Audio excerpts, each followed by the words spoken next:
Hey, hey, Live Sparkers! We are here today with my dear friend Phoebe. She and I met through the mutual church that we were both raised in, but have been out of for quite some time now. So I met you randomly in a group, Facebook group that you had started a long time ago to help people get out of a high control church that we were raised in. And as our conversations went on, I realized that you're an intimacy coach, and I wanted to know how you became one. And like, it's just wild to me, and I love it. And so we do some other work together now. But I really wanted to just introduce you to the world as someone that knows a lot about it, but also just you as a beautiful woman and mother and person. So let's just kind of start with a little bit about you and your background. Absolutely. I am so happy to be on your podcast. Thank you for inviting me. And I love your energy and I love working with you. And so I'm very excited to do this with you today. I am a Vita love, sex, and relationship coach, and I specialize in women's sexuality and women's empowerment. And as you know, I grew up in the same group you did, which was a high control religious cult or group. And we were largely taught purity culture growing up.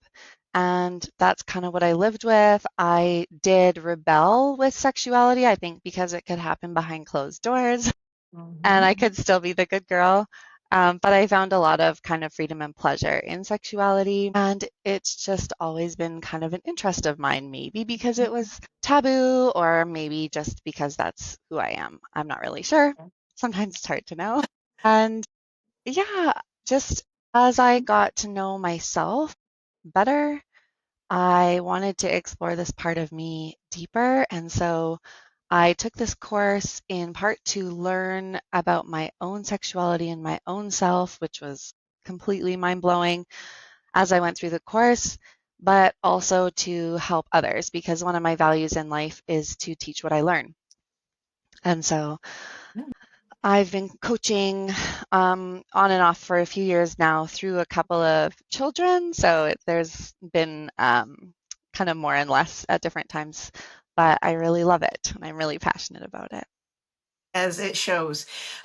You have so much to offer. Tell us what it means to be. Let's start there with what does it mean to be an intimacy and relationship coach? How does that work? How do I teach intimacy and Yes, relationship? yes, you. I work with a very body focused model. So it's less about talking about where you've come from and why you believe what you believe and everything like that. And it's more about feeling into your body and noticing where you're at, where you feel those sensations, and working with it from there towards what you want. So I work a lot with people on getting super clear on what they want, how they Mhm. want to feel, and how that's different from where they are. And then I help them get from point A to point B. I love that. I think a lot of coaching is sometimes really so focused on where you're at and where you've been, and they don't focus enough on where you're going and where you want to be. Yes, I think therapy kind of does that too. Yeah, Um, Not that I mean, definitely a proponent of therapy. I have been for years and I've yeah, had a lot of it myself. So I'm super same. grateful for it. But with that said, that's partly why I do what I do now. Same thing. Like, let's move forward. Exactly. Like, let's just keep that train on the tracks there. With Exactly. that said, one of the things that I talk a lot about is the chasm between things that are taboo or we're not supposed to discuss. And I don't want to know every little detail about whatever it is. This is one of those topics. There is a huge chasm in that space between we don't discuss this publicly or ever with anyone, including our spouse in a lot of cases, and we need help. I mean, we need to know a lot in that chasm. There's so much there. And so that's what I love about you. I love your ability to put a language around it, to give us terms and ability to discuss that. So we can talk about that a little bit. And I'm sure that you're going to be part of this podcast on a regular basis. But this is one of the things that I want to talk to you first about your life and how you made the decision to be confident enough as a woman to move into this. Tell us a little bit about that. That's a big question and a long Yes. one to answer. I Okay. think one of the questions you sent me as prep for this podcast was, what's the best decision I've ever made? Yes.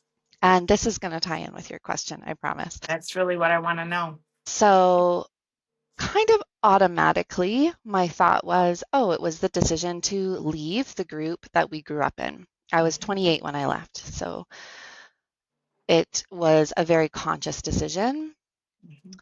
But upon thinking about it further, I realized that it was really a symptom of an earlier decision to start valuing and noticing my own inner world. Mm. And that Yes. started a lot earlier, like 10 or 15 years before I left. And what I went through was a very long, long, long, long, long journey of self discovery, like Mhm. listening to myself, um, valuing the input I got from myself as Mhm. legit and real and important because we were raised to, okay, I was raised anyways. I kind of got the impression and the teaching that my own thoughts and feelings and wants and needs were unimportant Right. at all. And not only that, they were sinful or very worldly, Yes. what was important. Wrong. Yeah, what was important was God, what the Mhm. Bible said, and what the ministers said, and what the group said. And they talked a lot about your own inner convictions, but your convictions were really only valid if it lined up with the group. Okay? Yes. So to start noticing that my own experience differed from that, and oh, um, maybe what I want in life and what I feel is actually important was like a really massive shift from what I grew up with. Yes. And this own inner knowledge, what that does when we know ourselves better and better and better is that we make better decisions because we have more knowledge to base it on, right? If you have Mhm. no knowledge of yourself, you're probably not going to make great decisions that you're really happy with. But the more you know yourself, the better decisions you make throughout life.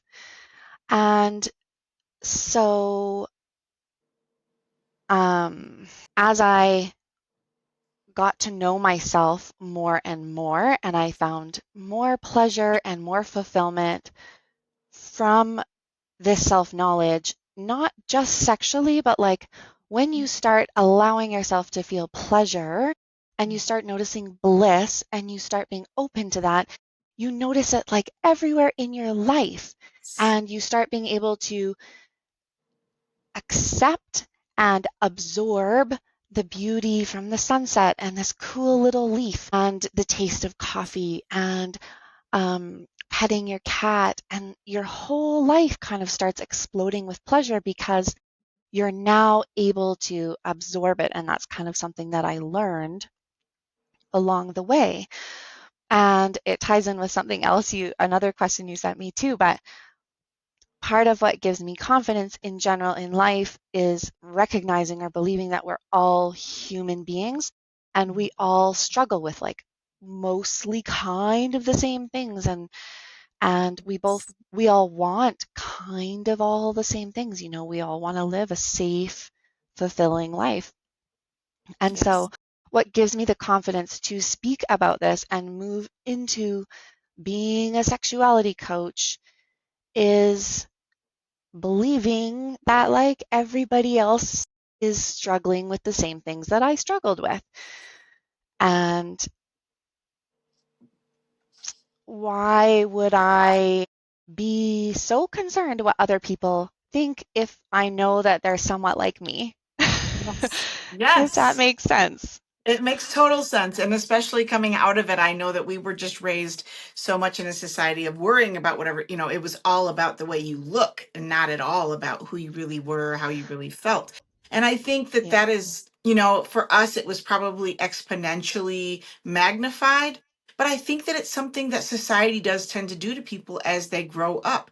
It's like then you get so busy and caught up in what other people think or in what the Joneses are doing, if you will, that you are not able to stay present and be in the moment where you can feel and acknowledge the pleasure that's all around us all day, every day. Or Yeah, to look for absolutely. it in, when you're sitting in traffic or when you're whatever, like, or even the power of your mind, that when you are in a stressful situation like that, sitting in traffic, I'll use that as an example, even though I live in the middle of nowhere. I, it's a serious stressor for me when I have to sit in traffic. So I have learned a tool to think about other things. I really go to a place in my mind, and I use the power of my mind to imagine that I'm not where I am. And that seems to really work for me. Yeah, Yeah. that's awesome. It's finding what works for you and ways to bring yourself a more fulfilling and more pleasurable life. Yes. Yeah. Well, yeah, because I don't like sitting in that particular moment. It's Yeah. What just I tough. do when I sit in traffic, I love listening to audiobooks. I love There you reading. go. So Yeah, that makes me super happy. I think, ooh, I get to sit in traffic for 20 minutes. That's awesome. I get to listen to my book. I love that. Yeah. So, with the decision that you've made, and now that you're a mom of two littles, and you are a wife, and you are grown up and have been gone for a while now from this high control church, is there anything that you would do differently other than, and I don't want to put words in your mouth, maybe do it sooner? No, I don't think Love so. I feel like that's kind of always my answer to the question, would you do things differently? Because that. if I did things differently, I wouldn't be me. So it's really hard for me to say if I did things differently, who would I be? I don't Yes. know. And I'm really proud of myself for the journey that I went on. Yes. So, So I would just like to take a second to acknowledge anybody that's listening. If you beat yourself up for not doing something sooner or doing it different, I want you to take this lesson from Phoebe right now. It's okay. And you wouldn't be where you are, you wouldn't be who you are without doing whatever it is that you did. And you're here now. So yeah, that's what's important. Yeah, love that absolutely. lesson. So, how do you maintain? I know you're very busy. I know you have a very full life. What are the things that you do to maintain that place of presence and joy and intimacy with your spouse and being connected with your children and in the world, and to do things like this? That's a really excellent question because nobody has enough time. When I coach people, I often try to give them really small, bite-sized exercises to do that they can combine with things they already do. Mhm. And I think my joy and my pleasure is my life. Like, yes, sometimes I'm able to make time to really focus on that, whether it's like sexual pleasure or other pleasure. Sometimes I get to go on a hike and absorb the pleasure of the woods around me, and that's really awesome. But I want those moments of pleasure and bliss and joy in my day-to-day life. And so I really try to notice them around me now. Obviously, some days I'm way better at this than other days, but I want to just see what's around me currently, if that makes sense. A lot of that these days is my kids. Like, they bring me so many moments of bliss and joy. It's insane. Like, they're so sweet and they're so amazing. And my husband also brings me a lot, and I bring me a lot. Like I mentioned, something that's bringing me a lot of joy right now is listening to fun books. And sometimes I put some music on and I dance, and just kind of any way that I can bring joy and more pleasure into my life, I try to do that. I So love that's how that. I maintain that with a busy, with a busy life. I love that. I love that you seek bliss. Bliss is not something that I think the average person does seek on a regular basis. And if you could take one thing from this today, I hope it is that people will want to seek bliss in their life, because it really does change the game. I agree. Really, honestly, hadn't even thought about it hardly at all until 2 years ago. And every year I choose a word to focus on. Oh, This I year love my that. word is enjoy. Anyways, a couple of years ago it was bliss. And I was like, man, I really experience a lot of moments of bliss. And they're Mhm. so simple. It's always the simple pleasures. It's that first taste of cold iced tea in the summer, or hot tea in the winter. It's wrapping yourself in a cozy blanket and just like sinking into the couch. And it's bigger things like an orgasm or really connecting with somebody you love. It's putting on your favorite pair of pants after you have washed them. Like, this song is, it feels so good. And it's just this little like spark of bliss. Mhm. It's really changed I- my life, as like you were saying. It's changed my life too. I feel so blessed to live in a world. Well, and it's about choices. I made a lot of really difficult choices to have the life that I do now. And they were not easy, none of them, but it was so important to me, the burn that I had in my soul to live in a way that I could have peace and bliss every day was a choice that I made. It And is. to step away from a stressful situation or stressful life or whatever. So, and not that you have to move and do all the stuff that I did to make that happen in your life. It was just, circumstantially, when we moved here, my husband and I were living his late wife's dream. It was her horse ranch that she wanted, and it was her, and it was like it was never going to be either of our dreams. And so when we got really Right. clear and honest about that, I mean, moving from a 40-acre horse ranch with that many horses and that life and all these animals, and it was not an easy choice for either one of us. But it was so important to the two of us having bliss in our life today. So Yeah. thank you for being an example of that. I love it. Yes. So you listen to books. I want to know what tools you have. What I'm sure you have some sex tools. I want to talk about that on a different conversation, but I'm really today talking about in general, what types of things do you do besides read books, listen to music, dance, pleasure, all of those things? What are some things that you would recommend people make the time to do? As far as intimacy Yeah. and pleasure, okay. Yes. I think masturbating is really important. Now, okay, actually, so masturbating is a word that Yep. And means a lot different of people things to struggle different with it. people. So maybe I'll use self-pleasure instead. I like that a Yep. lot better. But when I talk about self-pleasure, I mean kind of touching yourself everywhere and really exploring your body and like figuring out what you really like. Like how deep do you like to be touched? And do you like your hair, caressed or pulled? If you like it pulled, how hard do you like it pulled? A 1, a 5, a 7 out of 10? How hard do you like that? Where do you like your hands on your own body? What positions can you orgasm in? Have you tried orgasming in different positions during self pleasure? Have you tried different rooms in your house for self pleasure? Which rooms do you like the best? Why? Why not? All these kind of things. And the reason I think it's important is because the better you know yourself, the better you can explain to a partner what you like. And then it can build on it, right? Like your partner can take what you give them and maybe they can teach you some things about your own body. And then maybe you can take that and build on that and then teach them, and so then sex gets better. So Yes. it all So starts how with do you self have knowledge. it is? How do you tell someone, like when I refer to the chasm between we don't discuss this and we don't need to know every gory detail, that space that's in between there, how do you start to have that conversation with anyone if you haven't, like you and I have had a lot of therapy, we've been through a lot, so it's easier for us because we have a lot of knowledge and tools around having this conversation. How do you as a coach say to someone, this would be a great way to introduce this conversation to your spouse or to your significant other or your sexual partner or whoever that person would be? How do they even start a conversation like that? I think it's, again, starts with self knowledge. So Yes. I would always counsel somebody to get really clear on what you want, Yeah.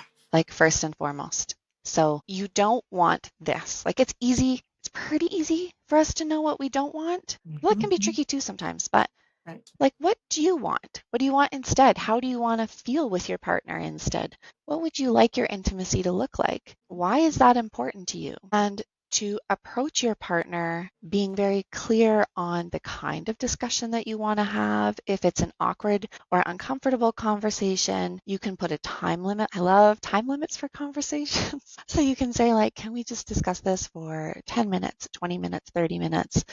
And just kind of set like a container so that everybody knows that we don't have to talk about this for 5 hours when it's something new. Let's just Yeah. take it in smaller chunks. And then to approach them with your desire, like what you want, more than blame or, you haven't been doing this. I want you to do this and you to do that. It's like, this is what I want for us. I want to Yes. live like this. I want to be Yes. in love with you again. I want to Yes. experience pleasure with you. I want to explore what pleasure means to us. And it's going to be different for every couple, right? Like Mhm. doesn't it doesn't really matter what kind of sex you have or what kind of intimacy, what kind of touch you have. What matters is, do you like it? Are you Yes. happy with it? Right. Does it bring you pleasure? That's something. I'm reading a book right now by Emily Nagoski. It's called Come Together. And she says that, like, do you like the sex you're having? Like, that's the important question. It's not like, how do we compare Mhm. to the Joneses here? If what brings both of you pleasure and intimacy is just like laying in the bed together and not having sex, like, that's totally fine too. If it's like hanging upside down from chandeliers, that's great too, as long as the chandelier is connected firmly to the ceiling. So, yeah. I think one of my therapists was just to start looking in someone else's eyes. Like, so the very first one was just looking Mm, yourself in the eye, in the mirror, and the yeah. process of looking at myself in the mirror and telling myself I am beautiful, I am worthy, I am a good person, I love you. And doing that for myself, exactly what you're saying is self knowledge, starting that for myself. And then the next step with the partner is just looking in your partner's eyes without, you don't have to say anything, but just look at each other and acknowledge each other and then gently start to touch, just very slowly so that it takes the pressure off. We're not like going straight to the deed.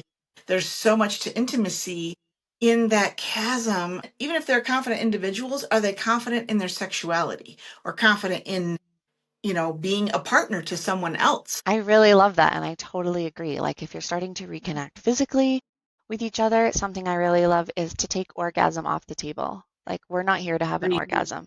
We're here to explore pleasure and touch together. So, Yes. like you said, it's just touch. Like, it's not, Yeah. let's see who can get to orgasm fastest.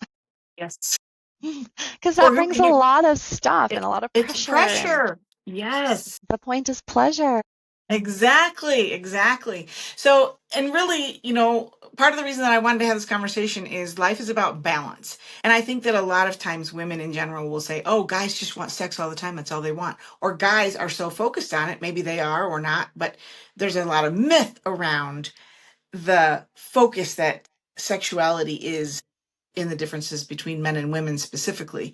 Um, I think that men, when they learn more about intimacy and touch and connection and get strong and confident in their sense of self, that they are much more able to have the orgasm off the table and true intimacy, which will lead to a lot more fulfillment for everybody. So I just kind of want to dispel the myth that Yeah, we're all one way or the other, if you will. absolutely. It's a total myth.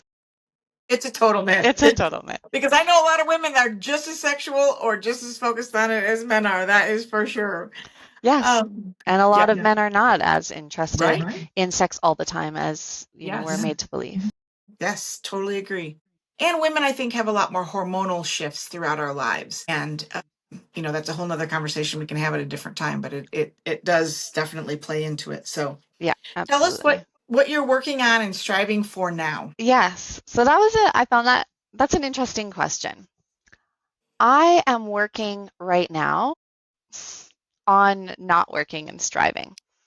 Love it. So for so long, like, it took me 10 years of solid work and striving to leave the group that we grew up in. It's hard. And then I got married pretty quickly after I left. I had 2 kids, and there was a lot of working and striving and trying to do this stuff. I started my coaching career, and there was I was always pushing myself, which is part of who I am. It's part of my personality. And lately, I've been really trying, the last 2 years, I've been really trying to be, like, to actually, like you mentioned earlier, enjoy this life that I have struggled for and Yes. purposefully built for myself, that I find so incredible and fulfilling. And, like, my word this year is enjoy. Like, I really want to just enjoy it. Mm. Amen, And girl. so I've actually been trying to strive less, Good. actually. And my nature is to share and grow. Like, two of my main values are growing and learning, and teaching what I know, or sharing, offering what I receive.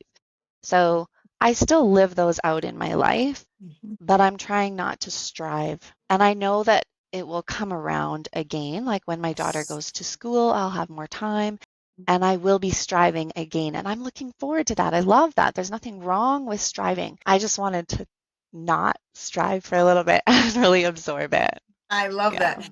So one of my other questions is, who are you a hero to? I don't know. I have no idea who I'm a hero to. Your I kids, think I'm I'm sure a of hero that. to my kids, Yeah. probably. My mom Yeah. was a hero to me when I was little, so I'm Yeah. sure that's the case. Yeah. I love that. What's the best advice that anybody ever gave you as you went through this incredible journey that we have been on? I think as we move through life, different advice means Mm. more to us because it's Yes. more relevant to the time. There's two pieces of advice that I keep close to the chest all the time, if I can share two. So the Yes. one is life is 90% no, or Mm. 99% no. Life is a lot of no, because in order to have what you want, you have to say no to like everything else. Love And we it. only have one life to live. And every day you only have that one day and this one moment, and you choose how you live it, but like it's your choice and it's Mhm. your responsibility. And Mhm. so if I don't like it, I can change it. Um, but I'm always saying no to a whole bunch of things. And Love it. also saying no to all these things allows me to say yes to what I really want and what I Yes. really love. The second piece of advice is I am always with me. I have that tattooed on my side Ah. because nobody else is with me Mhm. 100% of the time. Even my husband, who like works from home, I'm with Yeah. him a lot. I love him a lot. We're very close. He's not with me all the time. He doesn't live in my head. He doesn't live in my body. I am the only one who's always with me. And so if I can be in my own corner and I can be on my own side and I can be my own cheerleader, it makes a huge difference in life. Yes. And like I am the base of my life. So yeah, I I am love always that. with me.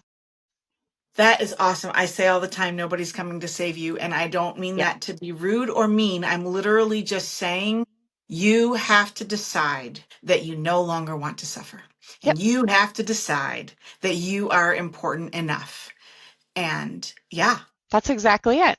Yeah. it's really that simple. We are almost out of time, which I can hardly even believe. We could just talk forever. Tell us what wisdom you would leave with us today for anybody that's out there, because those two things you just shared, I have to say, very, very powerful. Is there anything else that you would say? If I love the bite-sized pieces that you do in all of the work that we do. I love watching you just say, if you just do this one little thing, you're so good at that. Just a little tweak. We're not asking you to change your whole life all at one time. Really, just one little thing. What would that be? In regards to life or Yes. intimacy? Both. Okay, with life, I would always say to know your own values. I think that's the one thing that's made the biggest difference in my life is Hmm. learning what my values are.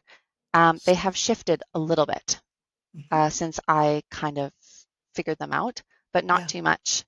I have six values, and they're always the same.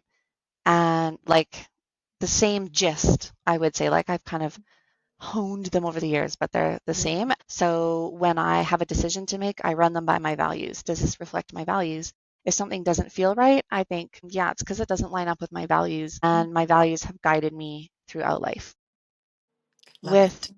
in regards to intimacy, I think one of the most powerful things that you can do is to be grateful for what your body gives you. So, everything that we experience in life, we experience through our body.